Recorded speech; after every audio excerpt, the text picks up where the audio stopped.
les hydroquinone, les amabé pour naposo. Il faut tous aller na poso ya malamu, ya naturel, totia ba produit naturel.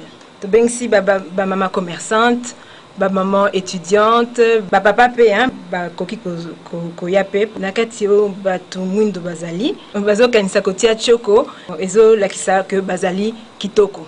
Or kozala na poso ya naturel, oyo nzambe apesi yo eza malamu.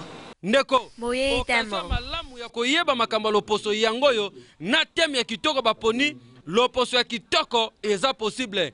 Tondimeli bino bandeko etini cosmétique pona bozana souci loposo ba congolais. Ya sala kokamwe.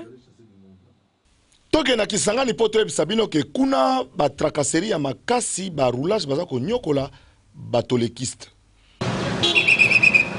Tokanisaka kaka na Kinshasa nde tracasserie ya baroulage ezalaka.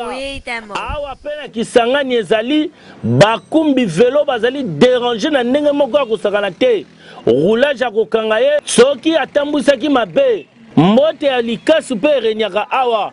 Bango moko bakumbi velo bazangaki maloba te. Kofutela, kolia, mais si quand on a tracasserie celle qui na centre ville Kisangani oyo ezoko kate. Nazwa ma 1000 francs na ngai boyo. Babotoli yango soki na titembe bakange singa bakomisinga na babiro babere kuna na futi $10. Moye tembo komina sikawa na biso batoli kise pona bongo biso to sali nini na ndenge maire de la ville azo sala isuso 16h bakati batumususu biso to konata mususu après ba 18h nde ozimo eloko na oketa kosomba mo eloko na kati ya zandu ozokuta isusu fermeture bandi na 16h wana na talo eloko mo ezate comme on a makambo taxe ezo la biso makasi charge ya kolia